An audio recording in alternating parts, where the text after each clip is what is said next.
I mean, I take us back to last year. You were telling me the other day that it would have been like last summer that something wasn't right.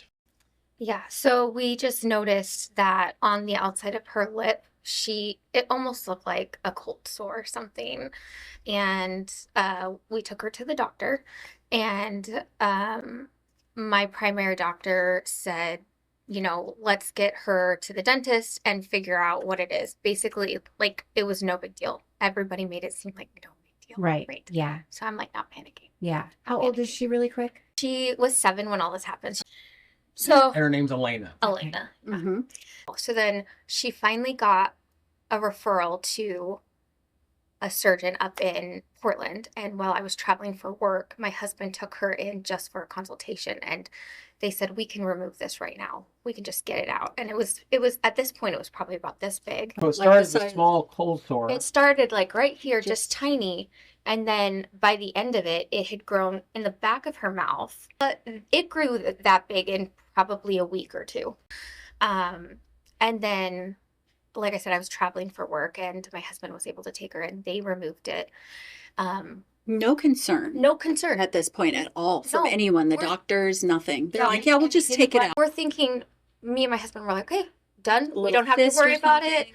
Life goes on. That's what we thought. I'm actually really surprised that when it went from so small and grew that much in such a short period of time, that they did get concerned. Agreed. Yeah, the whole situation was very tedious and trying to talk to so many people and playing the phone game and Well, there was just no sense of urgency. there was no urgency. There was no Yeah. urgency. I also didn't think it was that big of a deal. Well, we trust the doctors. We trust the doctors, yeah. They're the ones that go to medical Sure. school and they're the ones with the brain. They're the ones that would know if something was concerning, Right. and then we go off their lead. Yeah. Mhm. Right.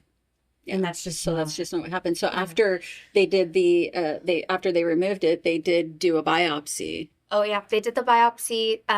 Then my husband calls me and he said, "You need to get Elena in for blood work." And I said, "Why?" And this is still last year. This is October of October of last last year. year. And I was like, "Why?" And he was like, "The dentist surgery guy just called and you is showing blood disease." And I'm like, "I don't know what blood disease is." So I'm Googling it. I was like, "Oh, okay." Which is like the worst thing to do. And then they had us come in for a follow-up at the surgeon, and they told us that she had cancer. They were like, "Yeah, she has rhabdomyosarcoma. You have a referral to Dornbecker's."